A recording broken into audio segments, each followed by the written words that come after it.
Hey travelers, welcome back to the channel. In this video of Traveler's Corner, we feature the amazing No Maps Needed Travel, Matty and Scott, my fellow Canadians. Now, let's learn all about them. Matty and Scott, thank you so much for joining me here on Traveler's Corner. You're welcome. We're glad to be here. Exactly. We're so happy to be in the presence of Traveler's Corner, but not only that is you, sir. Hello, Nick. There we go. So thank you. Honestly, thank you so much. Not a problem. My pleasure. Now, please let everyone know about yourselves and your channel. So my name is Matthew. This is my partner, Scott, and we started our channel in mid-pandemic of 2020, and we named it No Maps Needed Travel. We are a YouTube channel with not extensive. We've got some good rate knowledge in regards to travel tips and tricks. Not only that is I'm a person of with a disability, so we give you great tips and tricks in on how to travel with mobility issues, because I believe that, you know, even with any mindset that you might have, you still have the right to travel. So we started our channel and we geared off to like some food stuff, some hotel stays, but with travel starting to open up hopefully very, very soon, we will start getting back out there and start creating some really good content for the channel. Amazing, amazing. All right, now into the hard-hitting questions. First off, my Barbara Walters question. Okay. Why do you travel?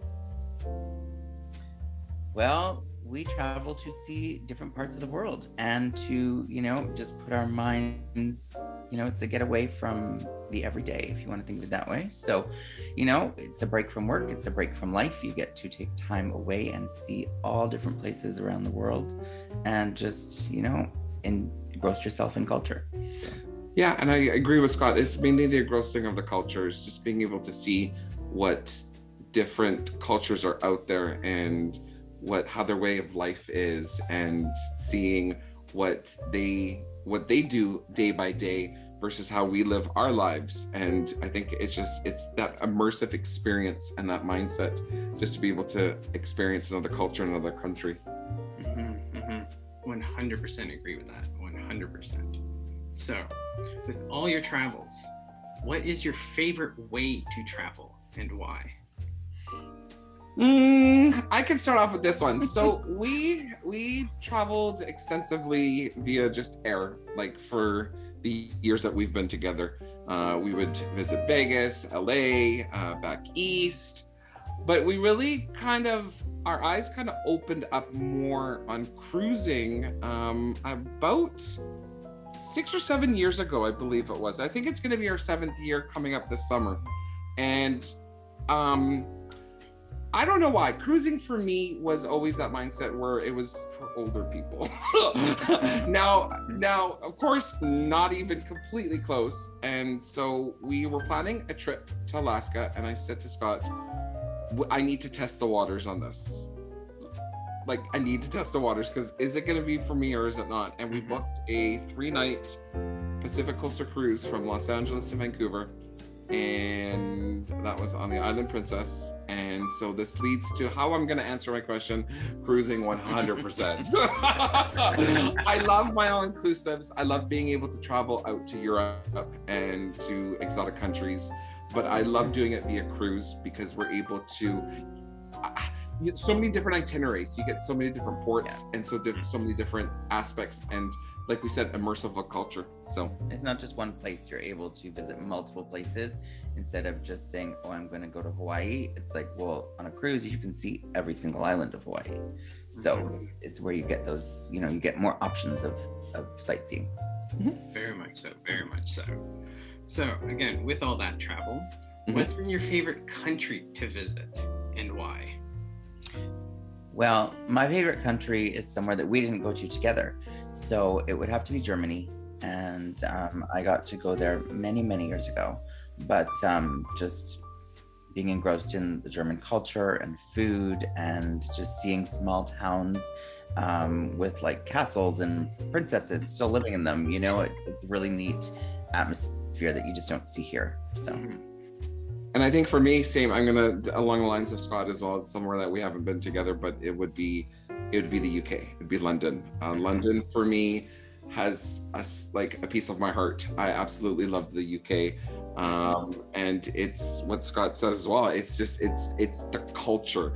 It's because it's evolved from so many years through the royalty and royals itself and their buildings, and then being in a suburban like metropolitan area, and then all of a sudden being on the outskirts, and then you're just like, ooh, cattle. The farmland, right? So it's just you get the best of both worlds. So it would be London for myself, honestly. Yeah. Okay. Lovely, lovely. So with all those countries visited, what has been your favorite place you've visited? Ooh. That's a tough one. I would honestly say Mexico City, realistically. Long story short, I was there, kind of stranded there for a couple days. That's just a whole different story on its own. But I was happy I was actually stranded there because Mexico City has some of the warmest, warm-hearted individuals in the world, and their city is absolutely beautiful. It's vivacious, it's cultural, and come on, real Mexican tacos. Come on, like, right? How can you not go for like real torta soup, real Mexican tacos? So yeah, meet Mexico City. It was just amazing time. Oh, I guess I have to answer this too. Mm-hmm. I think, I don't know that it's my number one. Is it? Maybe it's my number one favorite. Paris, France. Everybody always says, oh, it's such a dirty city. It is. I'm not gonna lie. It's not the cleanest place to go to, but there's so much to do there that's like museums. You can go for high-end shopping, just enjoy the scenery, take cruises down the Seine. There's all kinds of things to do. It's a beautiful city, even though it's sometimes dirty.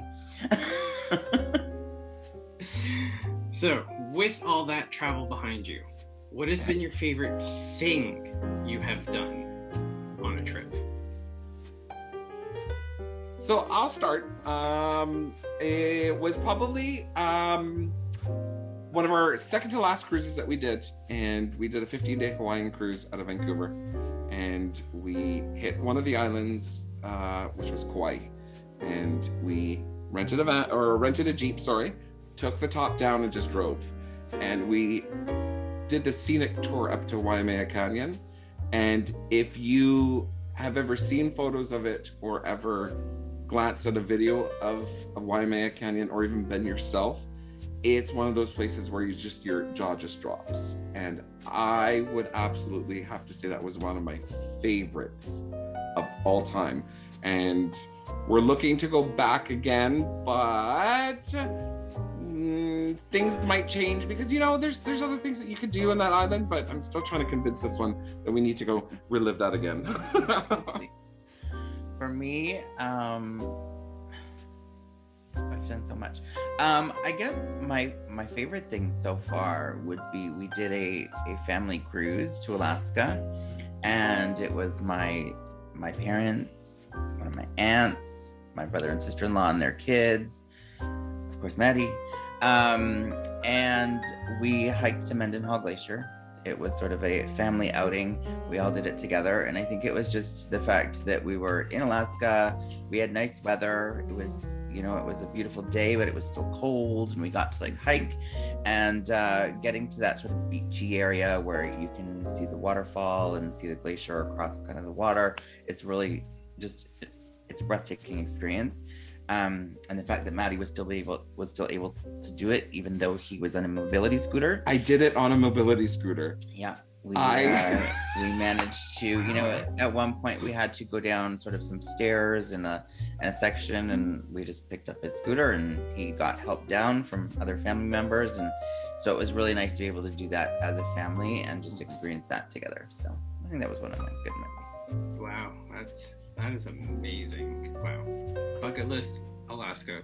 One day in a million years to come. So, now, when traveling, do you eat local? Yes, we do. There's always some skepticism, I guess we would call it, on my part. I don't like seafood, and I don't eat seafood. So, you know, that's usually a big thing when it comes to some areas that you go to. So obviously I avoid that.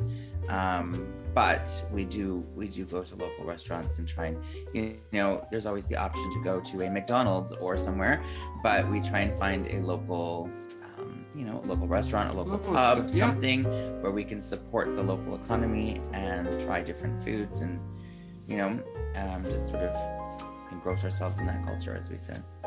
Good. And what has been your favorite thing you've eaten? Well, I can answer this right away. Okay. It's gonna be Mexico City because those tacos were good. Those tacos are good. That's like, it was legitimate. Legitimate Mexican tacos with some torta soup. That had to be my favorite. Yeah. I guess, well, when we were in Hawaii, we went to that local sort of, it was like a local spot. We actually asked someone in a parking lot where the best place to go to eat would be, and they told us, and we took their advice and went there.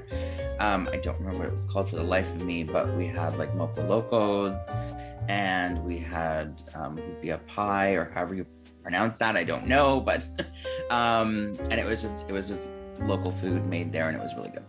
So, we ended off, I think, with shaved ice too. Shaved ice. Yeah, that was really good, really good. Yeah, it's a toss up now. Ooh. Now I'm hungry. Oh boy. Right? So, what is your dream location that you want to visit? Well, I can answer this right away. I want to do a cruise to the South Pacific and go to Tahiti and possibly Fiji, Bora Bora, that whole area. I want to experience that. For me, it would be Brazil. I want to experience, coming from a Portuguese background, I want to experience the Portuguese tradition in Brazil. And mindset is visit Christ Redeemer and just absolutely just sit there and take in the experience of seeing such a beautiful country below you, but not only such an iconic landmark as well. Mm-hmm. So yeah. Amazing. So, with everywhere you've been in your travels, where would you want to go back to? I do want to go back to Germany and take him with me. I was able to experience a lot of different towns and small towns, places that I would have never have gone to just on my own. And I'd like to, just like to sort of share that with Matty and be able to, show him around Germany. So it's cute it says it that way, because I'm gonna go back to one of my favorite cities is London, to take Scotty over to London.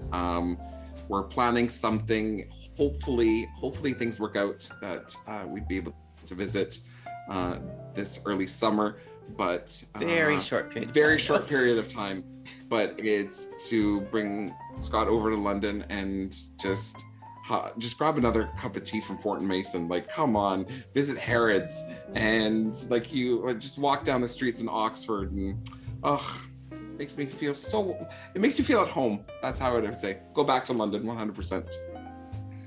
Amazing. Yeah, I want to do that too. London is my dream spot. Right?